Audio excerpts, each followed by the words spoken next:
Swami Vivekananda merit cum means scholarship. এই স্কলারশিপের নতুন কি আপডেট রয়েছে এই অপেক্ষায় বহু ছাত্রছাত্রী রয়েছে, বিশেষত যারা মাধ্যমিক দিয়েছে, যারা ক্লাস 11 পাস আউট করেছে, যারা উচ্চ মাধ্যমিক পাস আউট করেছে, সকলের জন্য। কারণ যারা যারা 60% নাম্বার পেয়েছে সকলেই এই স্কলারশিপের জন্য এলিজিবল। তাই নতুন বছরের ফ্রেশ অ্যাপ্লিকেশন বা রিনিউয়াল অ্যাপ্লিকেশন যারা ক্লাস 11 পাস করে 12-এ উঠেছে তাদের জন্য কবে নাগাদ স্টার্ট হতে চলেছে, কি কি ডকুমেন্টস লাগছে ফ্রেশ অ্যাপ্লিকেশনের জন্য, রিনিউয়াল অ্যাপ্লিকেশনের জন্য, সম্পূর্ণটা এই ভিডিওর মাধ্যমে নতুন আপডেটের মাধ্যমে তোমাদের কাছে জানাবো।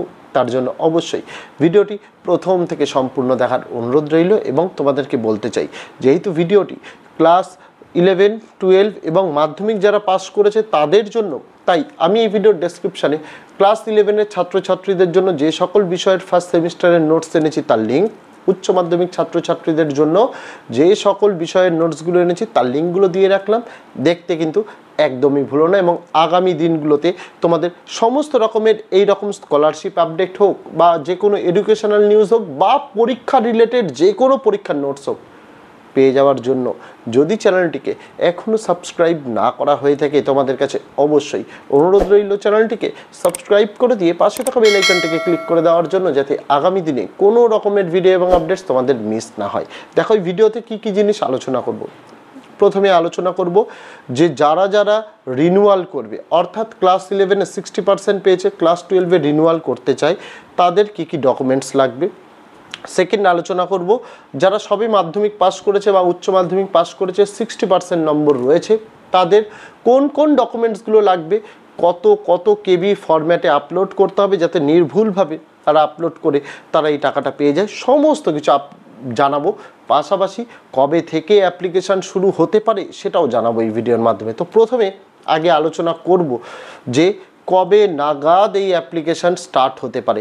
আমাদের রাজ্যের সব থেকে জনপ্রিয় স্কলারশিপ হচ্ছে Swami Vivekananda merit cum means scholarship, যে স্কলারশিপের মাধ্যমে ছাত্রছাত্রীদের এককালীন অনেকটা আর্থিক সাহায্য করা হয় তাদের পঠন পাঠানোর জন্য। এখানেই বলে দিই, দেখো বিগত বছরগুলো যদি আমরা দেখি, সেই বছরগুলোতে কিন্তু জুলাই মাসের জুলাই মাসের মিডিলে তাদের কিন্তু Swami Vivekananda merit cum means স্কলারশিপের অ্যাপ্লিকেশান শুরু হয়ে গেছিলো। কিন্তু এবছর জুলাই মাস শেষের দিকে আগস্ট মাস শুরু হবে, এখনও কোনো রকম কোনো নিউজ নেই। এবং এরকমের নিউজ পাওয়া যাচ্ছে বিগত বছর যারা অ্যাপ্লিকেশান করেছিল তাদেরও এখনও অনেকজনের টাকা আটকে রয়েছে। এই রকম অবস্থায় ফ্রেশ অ্যাপ্লিকেশান হোক বা রিনিউয়াল অ্যাপ্লিকেশান হোক, কবে নাগাদ অ্যাপ্লিকেশানটা স্টার্ট হতে পারে। এখনও পর্যন্ত যা খবর রয়েছে আগস্ট মাসের মাঝামাঝি নাগাদ থেকে এই স্কলারশিপের পোর্টাল কিন্তু খুলে যাবে ফ্রেশ এবং রিনিউয়াল অ্যাপ্লিকেশানের জন্য। মনে হতেই পারে যে স্যার আপনি নিশ্চিত কিভাবে বা এতটা শিওর কিভাবে বা এতটা দেরি হচ্ছে কেন? দেখো প্রত্যেক বছর যেটা করা হয়, দেখো আমি প্রথমেই বললাম যারা মাধ্যমিক দিয়েছে তাদের জন্য স্কলারশিপ, যারা ক্লাস 11 পাস করেছে তাদের জন্য স্কলারশিপ, যারা উচ্চ মাধ্যমিক পাস করেছে তাদের জন্য স্কলারশিপ। তাহলে যারা উচ্চ মাধ্যমিক পাস করেছে তাদের তো এখনও কলেজে ভর্তিই ঠিকঠাক হয়নি, তো ভর্তি নাই যদি হয় ফর্ম ফিল আপটা স্টার্ট কীভাবে হবে? কারণ ফর্ম ফিল আপ করতে গেলেই তো অ্যাডমিশনের রিসিপ্ট লাগবে। যেহেতু মোটামুটি পক্ষে একটা আন্দাজ করা যাচ্ছে বেশিরভাগ ছাত্রছাত্রীর অ্যাডমিশান আগস্ট মাসের 10 তারিখ বা সেকেন্ড সপ্তাহের মধ্যে শুরু হয়ে যাবে, সেই দিকটা দেখতে গেলে আগস্ট মাস মিডিল অথবা শেষের দিকে কিন্তু ছাত্রছাত্রীদের জন্য এই Swami Vivekananda merit cum means স্কলারশিপের পোর্টাল কিন্তু খুলে দেওয়া হবে। আপাতত পক্ষে এটাই খবর রয়েছে। যারা ফ্রেশ অ্যাপ্লিকেশান করতে চায়, যারা রিনিউয়াল করতে চায় তাদের জন্য আগস্ট মাসের মিডিল অথবা শেষের দিকে ছাত্রছাত্রীদের জন্য এই পোর্টাল খুলে যাচ্ছে, যেখানে যারা মাধ্যমিক পাস করে 60% পেয়েছে, যারা 12 পাস করে 60% পেয়েছে বা ক্লাস 11-এ যারা 60% পেয়েছে রিনিউয়াল করবে, সকলের জন্য নতুন পোর্টাল 2024-2025-এর জন্য এটা কিন্তু আগস্ট মাসের শেষ বা মিডিলের মধ্যে খুলে যাচ্ছে। এই আপডেটটা এসছে, সেটা তোমাদের জানিয়ে দিলাম। এবার জানাবো যারা ক্লাস 11-এ 60% নম্বর পেয়েছে রিনিউয়ালের জন্য কি ডকুমেন্টস লাগবে। রিনিউয়ালের জন্য তোমাদের মাত্র দুটো ডকুমেন্টস লাগবে। সেটা হচ্ছে তোমরা ক্লাস 12-এ যে ভর্তি হয়েছো তার অ্যাডমিশনের স্লিপ আর একটি জিনিস ক্লাস 11-এর মার্কশিট। এই দুটো জিনিস তোমাদের লাগবে, যেটাকে স্ক্যান করে 200 কেবির মধ্যে তোমাদের আপলোড করতে হবে স্কলারশিপের ওয়েবসাইটেই। আপলোড কীভাবে করবে, ওই যে এর আগের ক্লাসে যখন তুমি আবেদন করেছিলে তখন তোমার একটা ইউজার আইডি পাসওয়ার্ড ছিল, সেটা দিয়ে লগ ইন করে তোমাকে আপলোডের করতে হবে। রিনিউয়াল করার পর মনে হতেই পারে যে স্যার আমি মাধ্যমিকে 60% নম্বর পাইনি, কিন্তু ক্লাস 11-এ 60% নম্বর পেয়েছি, আমি কি এলিজিবল? না, তুমি এলিজিবল নও। ক্লাস 11-এ শুধুমাত্র রিনিউয়াল করা যায়, ফ্রেশভাবে অ্যাপ্লিকেশান করা যায় না। ফ্রেশভাবে অ্যাপ্লিকেশানের জন্য হয় মাধ্যমিকে 60% পেতে হবে, নয় 12-এ 60% পেতে হবে, তাছাড়া কোনো কিন্তু উপায় নেই। এবার আসা যাক, যারা মাধ্যমিকে 700-তে পরীক্ষা হয়েছিল, 420 বা তার বেশি অর্থাৎ 60% বা তার বেশি পেয়েছে, এবং উচ্চ মাধ্যমিকে 500-এই পরীক্ষা 300 বা তার বেশি পেয়েছে, তারা এই স্কলারশিপে আবেদনের জন্য সম্পূর্ণ এলিজিবল। তারা আবেদন করতে পারবে। তাদের আবেদনের জন্য যে ডকুমেন্টসগুলো প্রয়োজন, তার আগে যখনই তোমরা ওয়েবসাইটে যাবে, ওয়েবসাইটে আগে তোমাদের রেজিস্ট্রেশন করতে হবে। রেজিস্ট্রেশনের জন্য নাম, ঠিকানা, বাবার নাম, ফোন নাম্বার, আধার কার্ড নম্বর, এই জিনিসগুলো দিতে হবে। পাশাপাশি তোমাকে একটা পাসওয়ার্ড সেট করতে হবে। পাসওয়ার্ড সেট করে রেজিস্ট্রেশন করলেই তোমার অ্যাপ্লিকেশান আইডি জেনারেট হয়ে যাবে, এবং পাসওয়ার্ড তুমি সিলেক্ট করেছো, এই দুটোর মাধ্যমে তোমাকে লগ ইন করতে হবে।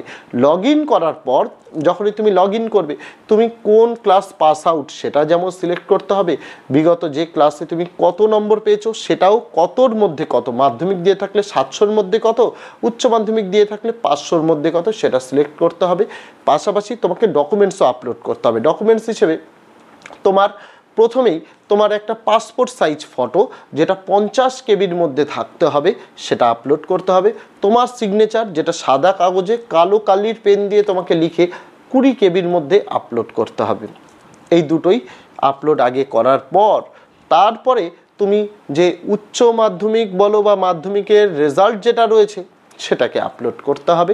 সেটাই তুমি কতটা পেয়েছো নম্বর, সেটার প্রমাণ হিসেবে তুমি যতটা নম্বর তুমি ওখানে ইনপুট করছো সেটার সঙ্গে তোমার রেজাল্টটা ম্যাচ খাচ্ছে কিনা, সেটার জন্য রেজাল্ট 400 কেবির মধ্যে আপলোড করতে হবে। পাশাপাশি তোমাকে আপলোড করতে হবে তুমি যদি মাধ্যমিক দিয়ে থাকো, ক্লাস 11-এ ভর্তি হয়েছো, তার অ্যাডমিশন স্লিপটা, যেটা স্কুল থেকে দেয়, বা তুমি 12 পাস করার পর কলেজে ভর্তি হয়েছো, তুমি কলেজের টাকাটা যে ফিটা পেমেন্ট করেছো তার স্লিপটা আপলোড করতে হবে। এটা গেল।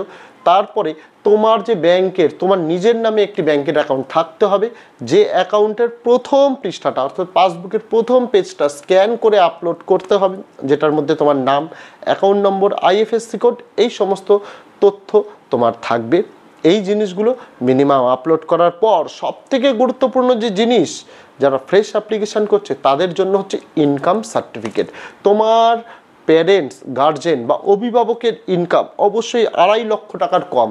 এটা ওয়েবসাইট অর্থাৎ স্কলারশিপের যে ওয়েবসাইট রয়েছে সেই ওয়েবসাইটে তুমি একটা প্রোফর্মা পেয়ে যাবে ইনকাম সার্টিফিকেটের, সেটাকে ডাউনলোড করে প্রিন্ট করতে হবে। প্রিন্ট করে ফিল আপ করে তোমার কি করতে হবে, এসডিও অফিসার হোক, বিডিও অফিসার হোক, বা যে কোনো গ্রুপ এ বা গেজেটেড অফিসার বা WBCS অফিসার, তাদের কাছ থেকে স্ট্যাম্প দিয়ে সই করিয়ে আনতে হবে, সেটাকে আপলোড করতে হবে। এটা কিন্তু স্কলারশিপের মেন জিনিস, ঠিক আছে?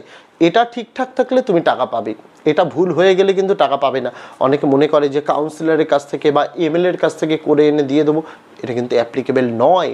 তোমাকে গ্রুপ এ অফিসার, এসডিও, বিডিও, WBCS বা যে কোনো গ্রুপ এ র্যাঙ্কের অফিসারের কাছ থেকেই এটা করিয়ে আনতে হবে। এই সমস্ত কিছু করে নেওয়ার পর তোমার যে ফর্মটা তোমার জেনারেট হবে সেটা প্রিন্ট আউট করে নিজের কাছে রেখে দেবে ফিউচারের জন্য। তোমার এই ফর্মটা কোথাও জমা করতে হবে না। হ্যাঁ, তোমার যদি স্কুল বা তুমি যে কলেজে ভর্তি হচ্ছে উচ্চ মাধ্যমিকের পর, যদি তোমার কাছে ডকুমেন্টসগুলো দেখতে চাই, সেটা নিয়ে যাবে স্কুল বা কলেজ, সেটাকে ফরওয়ার্ড করে দেবে উচ্চশিক্ষা দপ্তরের কাছে। উচ্চশিক্ষা দপ্তর যখনই দেখবে যে ইনস্টিটিউশন সেটাকে ফরওয়ার্ড করে দিয়েছে, উচ্চশিক্ষা দপ্তর ভেরিফাই করে টাকা তোমার ব্যাংক অ্যাকাউন্টে পাঠিয়ে দেবে। এবার টাকা পাওয়ার আগে তোমরা ট্র্যাক অ্যাপ্লিকেশানে গিয়ে নিজের অ্যাপ্লিকেশান নাম্বার দিয়ে তোমরা দেখতে পারবে যে টাকাটার অবস্থা কীরকম। যদি লেখা থাকে ফরওয়ার্ডেড বাই HOI অর্থাৎ হেড অফ দ্য ইনস্টিটিউশন, তার মানে বুঝতে হবে স্কুল থেকে উচ্চশিক্ষা দপ্তরের কাছে রেফার করে দেওয়া হয়েছে, উচ্চশিক্ষা দপ্তরে অ্যাকসেপ্ট করলেই হয়ে যাবে। আর যদি লেখা থাকে স্কলারশিপ অ্যামাউন্ট ডিসবার্সড বলে, তাহলে বুঝতে হবে স্কলারশিপের টাকা ছেড়ে দেওয়া হয়েছে, আগামী 1 সপ্তাহ থেকে 2 সপ্তাহের মধ্যে তোমার ব্যাঙ্ক অ্যাকাউন্টে চলে আসবে। আর ফোনের সঙ্গে যদি ব্যাঙ্ক অ্যাকাউন্ট লিঙ্ক থাকে তাহলে তো ফোনেই মেসেজ পেয়ে যাবে। এইভাবে খুব সহজেই যারা 60% নম্বর পেয়েছে সকলেই বিবেকানন্দ স্কলারশিপের জন্য আবেদন করে এবং সকলে যে টাকা পাবে এতে কিন্তু কোনো ভুল নেই। আপাতত পক্ষে লেটেস্ট যা নিউজ এবং আপডেট ছিল সেটাই ভিডিওর দ্বারা তোমাদের তুলে ধরলাম। আশা করি তোমাদের অনেকটা হেল্প হবে। যদি কারোর কোনো ডাউটস থেকে থাকে কমেন্ট করে জানাতে ভুলো না। তো দেখা হচ্ছে তোমাদের সঙ্গে আগামী দিন অন্য কোনো বিষয়, অন্য কোনো ভিডিও নিয়ে। ততদিন সকলে ভালো থেকো, সুস্থ থেকো।